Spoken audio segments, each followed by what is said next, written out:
Attention, good morning to all and welcome to all my friends, students in physics class by Dr. Hamid sir. दोस्तों आज हमारा जो topic है वो laws of vectors addition है। सदिश को कैसे जोड़ा जाएगा। सदिश को जोड़ने का बिल्कुल ही अलग रूल होता है। अगर कोई आपसे पूछे 10 + 10 कितना 20, ये सिर्फ और सिर्फ अलजेब्रा में होता है। ये 10 + 10 0 हो सकता है, 10 + 10 1 हो सकता है, 10 + 10 2 हो सकता है, 3 हो सकता है, 4 हो सकता है, 10 + 10 15 हो सकता है, 10 + 10 18 हो सकता है। कैसे होगा तो ये आप जोड़ सीखेंगे। आप वेक्टर के जोड़ने का बिल्कुल स्पेशल रूल्स होते हैं। तो आज हम लोग वही सीखने जा रहे हैं कि 3 + 4 5 कैसे हो जाएगा। 3 + 4 कितना होता है 7, लेकिन यहाँ 5 हो सकता है। 3 + 4 1 हो सकता है। कैसे होगा इसके लिए हम लोगों को पढ़ना पड़ेगा लॉज ऑफ वेक्टर्स एडिशन, सदिशों के जोड़ का नियम। तो वेक्टर्स को जोड़ने का 3 नियम बताया गया है।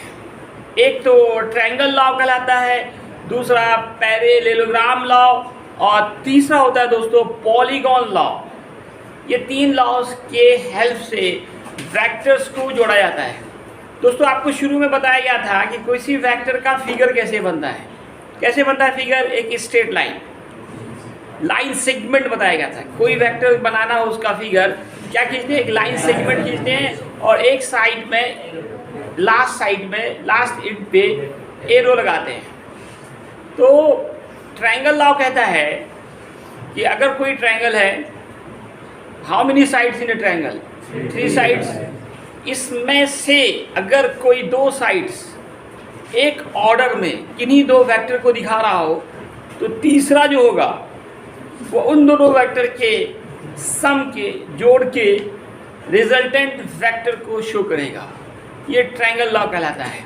तो पहले मैं लॉज का नाम लिख रहा हूँ। पहला लॉ है दोस्तों triangle law of vector addition. Triangle law of vectors addition, सदिश के जोड़ का त्रिभुज नियम। दूसरा पैरेललोग्राम लॉ, सबसे इंपॉर्टेंट ये वाला होगा, दूसरा वाला लॉ ऑफ वेक्टर्स एडिशन।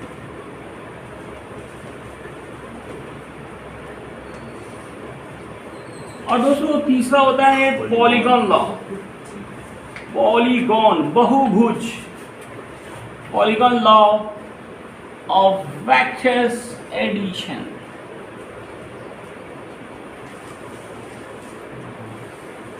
तो फिजिक्स में सबसे ज़्यादा यूज ये पैरेललोग्राम लॉ का होता है और इसी से फॉर्मूला सब बनता है। लेकिन एक एक करके हम तीनों पे स्टडी करेंगे। आइए दोस्तों सबसे पहले शुरू करते हैं triangle law of vectors addition. Vectors addition का त्रिभुज नियम।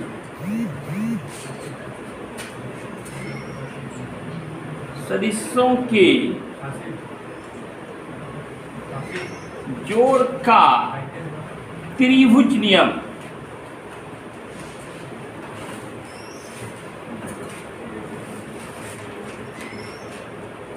इनका स्टेटमेंट देखें। लॉ का पहले स्टेटमेंट लिखा जाता है।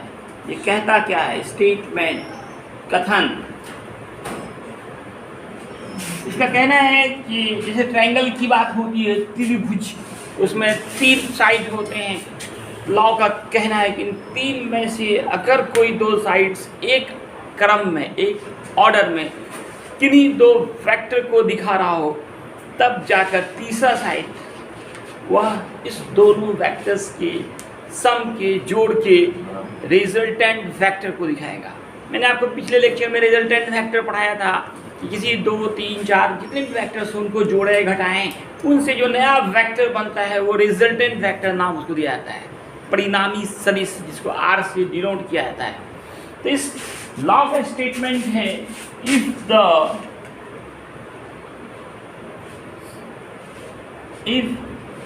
if any two sides of a triangle represents any two vectors in an order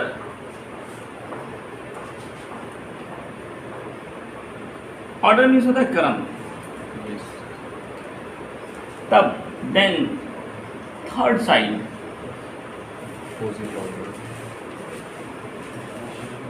represents resultant vector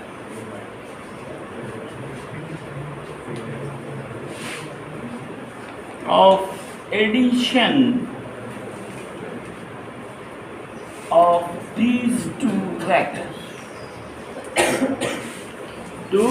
vectors. देखिए इसका ऑर्डर रिवर्स होगा, उल्टे क्रम में। रिवर्स मतलब उल्टा, रिवर्स ऑर्डर। तो क्या कर रहा है? Any two sides of A triangle represents any two vectors in an order, then third side represents resultant vector of addition of these two vectors in reverse order. Reverse order उल्टे क्रम में। मैं इसको फिगर बना के explain कर रहा हूँ, एक्सप्लेनेशन।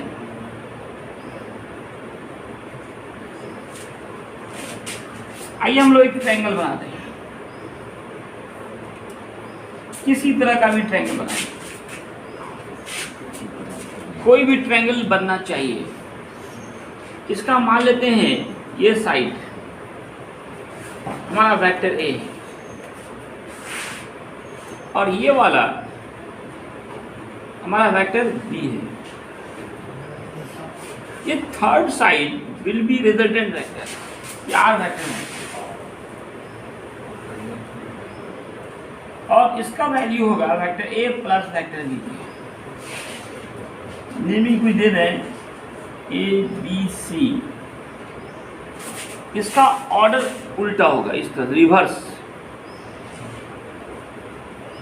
रिवर्स का क्या मतलब है? उल्टा। आप ये देखिए ए वेक्टर जो है वो एंटी क्लॉकवाइज जा रहा है, बी भी एंटी क्लॉकवाइज जा रहा है, लेकिन ये आर वाला क्लॉकवाइज है। क्लॉक मतलब घड़ी, दीवार घड़ी हो देखे हैं आप लोग, तो उसकी जो सुई इधर घूमती है वो क्लॉकवाइज कहलाता है, उसका उल्टा एंटी क्लॉकवाइज कहलाता है। तो ये देखिए ये तो क्लॉकवाइज लिया गया है, ये क्या लिया गया? Anti clockwise. इसमें एक बात और याद रखना है, ट्रायंगल लॉ के अकॉर्डिंग एक वेक्टर का हेड दूसरे के टेल से जोड़ा जाता है। ये आप पता है ना, जहाँ पे एरो होता है उसको हेड बोलते हैं। ये ए वेक्टर का हेड है और बी वेक्टर का क्या है? टेल है। ये भी ध्यान रखना है, ट्रायंगल लॉ के अकॉर्डिंग एक वेक्टर को हेड को दूसरे वेक्टर के टेल से जोड़ा जाता है। फिर उल्टा करते हैं, पहले वेक्टर को टेल को लास्ट वेक्टर के हेड से जोड़ते हैं। अगर मान लो ट्रायंगल नहीं दिया गया तो वेक्टर्स अलग अलग करके दे दिया और फिर कहा दोनों को ट्रायंगल लॉ के अकॉर्डिंग ऐड कीजिए, तब आप क्या करेंगे? यही रूल फॉलो करेंगे। पहले एक वेक्टर खींचेंगे, उनके हेड से दूसरे को खींच देंगे, फिर पहले के टेल से दूसरे के हेड को मिला देंगे। फिर से सुनिए, आप देखिए, आप ए वेक्टर का हेड है ना और बी वेक्टर का क्या है? टेल जोड़ रहा है। तो पहले हम ए को खींच लेंगे, फिर बी के टेल को वहाँ से मिला के जिधर जा रहा है उधर ही खींचना है, फिर पहले के टेल को दूसरे के हेड से जोड़ देंगे। यही है triangle law of vectors addition. इसमें देखिए इन ट्रायंगल, नाम क्या है ट्रायंगल का? A B C. देखिए तो आ रहा है, ए बी जो है हमारा ये वेक्टर ए है, बी सी देखिए ये वेक्टर बी है, बी सी क्या है? Vector B. तो ए सी क्या होगा? हमारा रिजल्टेंट होगा। तब then A C will be equal to the, इसको आर वेक्टर बोलते हैं, तो ये बराबर होगा vector A plus vector B.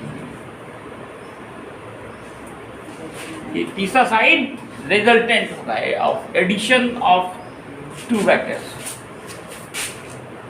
यहाँ पे देखिए एक कंसेप्ट हमें मिल रहा है, ए बी वेक्टर प्लस, देखिए कौन सा वेक्टर है, बी सी वेक्टर। इस दोनों को जोड़ रहे हैं, रिजल्टेंट क्या बन रहा है, ए सी। यहाँ एक ट्रिक मिल रहा है, देखिए यहाँ हुआ क्या, जो बी कॉमन था वो खत्म हो गया, वो गायब हो गया। यहाँ पर रिजल्टेंट में इनका शुरू इनका लास्ट रह गया। इस तरह के ऑब्जेक्टिव्स के लिए आप इनको याद रखें। कोई फिगर नहीं है, आपसे पूछ रहा है कि A B vector plus B C vector plus C D vector, तो आप कितना कहेंगे, बराबर कितना होगा, यहाँ पे खाली जगह। इसका जो होगा फाइनल रिजल्ट क्या होगा, क्या होगा आप लोगों के अकॉर्डिंग, एडी होगा। बहुत अच्छे, वेरी गुड। क्या हो जाएगा, एडी। कैसे होगा, पहले इन दोनों को जोड़िए, A B plus B C क्या हो जाएगा, ए सी। फिर प्लस क्या करेंगे, सी डी। अब सी सी हटा दीजिए, एडी आ गया। बस यही याद रखना जो कॉमन हो, जैसे बी भी कॉमन है तो बी को हटा दिया, ए सी लिया, और इसका क्या लिया, सी डी।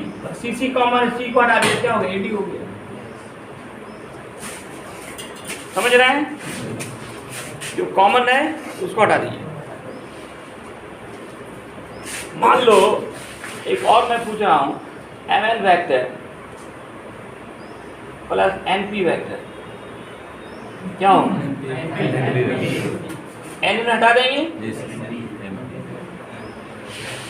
समझ गए।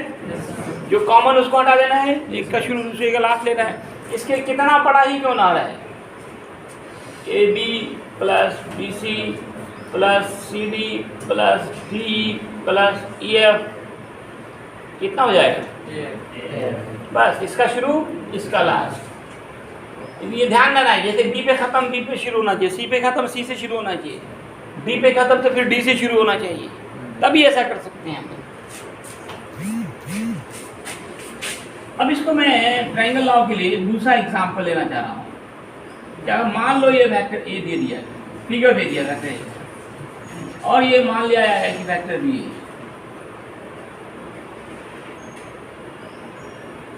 और आपसे कहा जा रहा है ये ए वेक्टर है और ये बी वेक्टर है। आपको कह रहा है find out A vector plus B vector according to triangle law of vector addition. Triangle नहीं दिया, अब वेक्टर ही दे दिया है, अलग अलग दो वेक्टर्स दे दिए और दोनों को कह रहा जोड़िए इसके अनुसार according to triangle law of vector addition. तो कैसे जोड़ेंगे, पहले हम ए को खींचेंगे, जितना बड़ा है जिस तरफ जा रहा है उस तरफ से हम ए को खींच देंगे, खींच दिया, नाप से खींचेंगे आप। इसके बाद ए के हेड से बी के टेल को मिलाएंगे। बी किधर जा रहा है, ऊपर तरफ तिरछा जा रहा है ना, तो वैसे ही खींचना है, जितना बड़ा उतने बड़ा खींचना है। ये बी वेक्टर हो गया। अब पहले के टेल को लास्ट के हेड से मिलाइए, ये रिजल्टेंट वेक्टर आर हो गया, ये बराबर हो गया ए वेक्टर प्लस बी वेक्टर। अब मान लो बी प्लस ए करना है, बी प्लस ए निकालना है, बी वेक्टर प्लस ए वेक्टर। अब पहले बी को खींचेंगे, बी किधर जा रहा है दोस्तों, ऊपर तरफ, तिरछा ऊपर तरफ जा रहा है, यह मानना हमारा हो गया बी वेक्टर।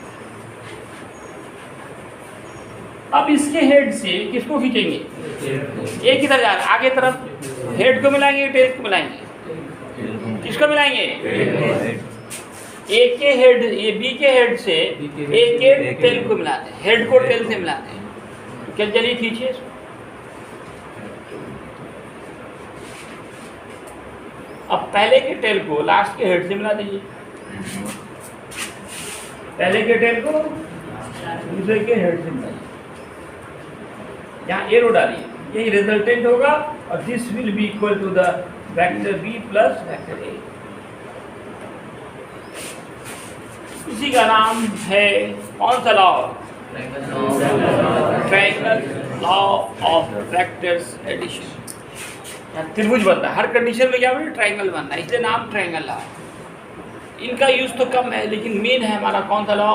पेलगाम लॉ। ये बहुत इम्पॉर्टेंट और सबसे ज़्यादा यूज़ होने वाला, 11th में कम 12th में ज़्यादा,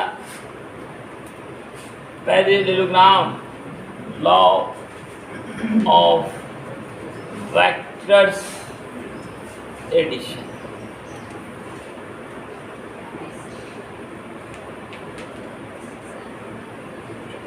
सदिशों के जोड़ का समांतर चतुर्भुज नियम।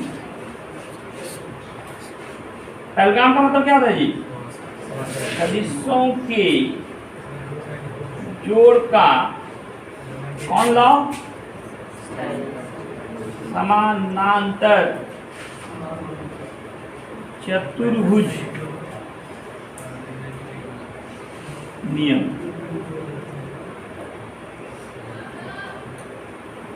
मोस्ट इंपॉर्टेंट सदिशों के जोड़ का समांतर चतुर्भुज नियम। इसका स्टेटमेंट देखिए। स्टेटमेंट हिंदी में एक कथन बोलते हैं। ये क्या कहना है? इसका कहना है, अरे बताओ समांतर चतुर्भुज किसको कहते हैं? भाई समांतर चतुर्भुज किसको कहते हैं? What is parallelogram? Which which opposite sides equal and parallel? Which opposite sides equal and parallel? तो इनका क्या कहना है पैरेललोग्राम लॉ का कि अगर कोई पैरेललोग्राम है, मतलब कोई समांतर चतुर्भुज है, उसके कोई दो एडजेसेंट साइड्स, नाम सुना है? हिंदी में क्या बोलते हैं? आसन्न भुजाएं। What is adjacent sides? What is adjacent sides? क्या? इसका डिफाइन करते हैं, sides having common vertex. Sides having common vertex is called adjacent sides.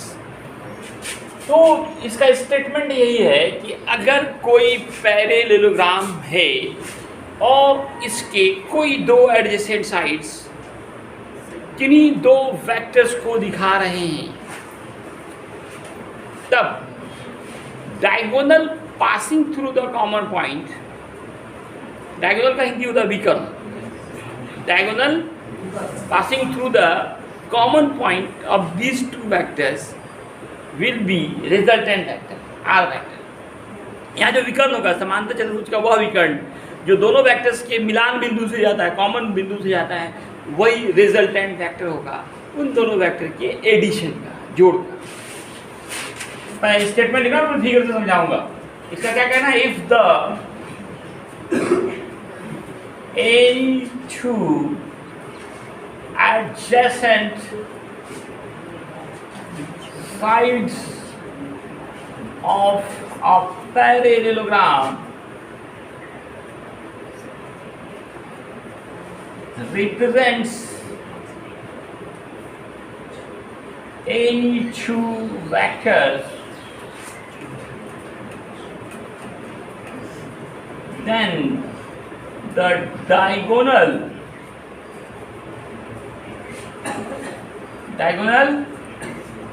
diagonal passes through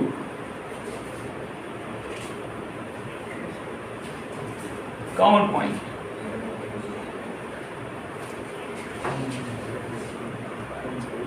If any two adjacent sides of a parallelogram represents any two sides, if any two adjacent sides of a parallelogram represents any two vectors, then the diagonal passes through common point will be resultant vector. परिणामी सदिश होगा। Resultant vector of addition of these two vectors, इन दोनों vector के जोड़, addition of these two vectors. मैं इसको explain कर रहा हूँ फिगर बना के, explanation.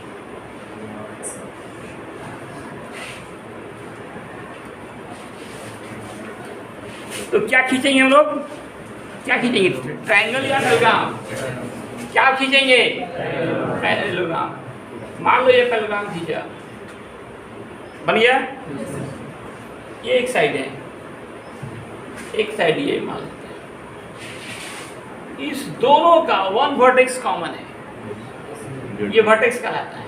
Late A B C D. तो आप देख सकते हैं कि ए पॉइंट दोनों के लिए कॉमन है। अब let this is vector A and this is vector B. तो दो वेक्टर्स जो है वो represented by the adjacent sides of a parallelogram. इसी दो साइड्स का नाम एडजेसेंट साइड्स होगा, हिंदी में आसन भुजा कहेंगे, क्योंकि दोनों का एक वर्टेक्स, एक शीर्ष, हिंदी में वर्टेक्स क्या बोलते हैं, शीर्ष बोलते हैं, वो कॉमन है। तब जो डायगोनल पास, डायगोनल, अब देखिए इसके दो विकर्ण होते हैं, एक तो AC हो जाएगा, दूसरा BD होगा। तो कौन सा डायगोनल रिजल्टेंट होगा, याद यहाँ पे लिखा हुआ diagonal passes through the common point.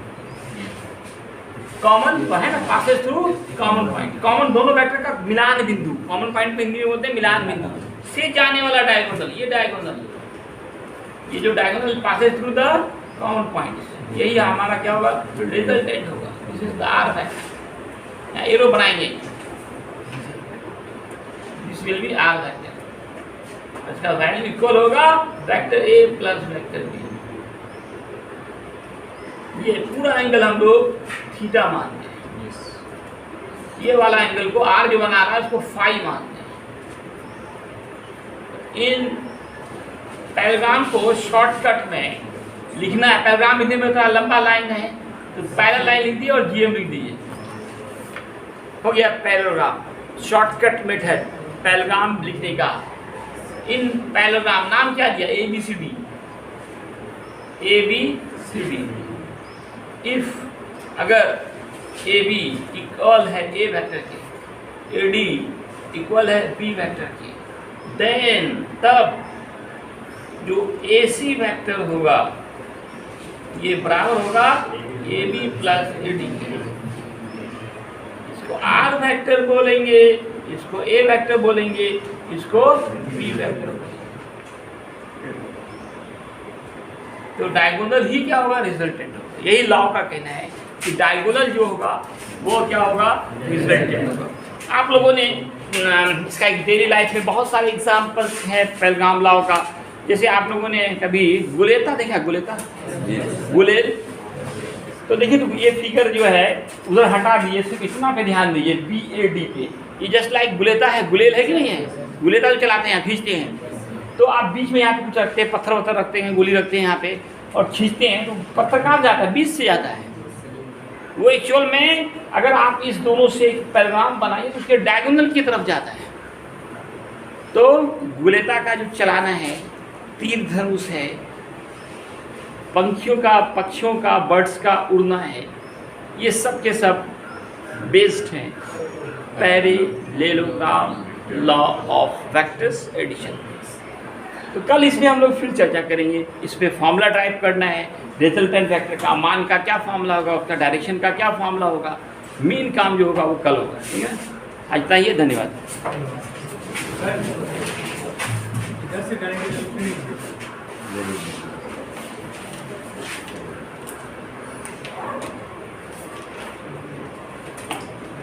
हल्का काया रखना।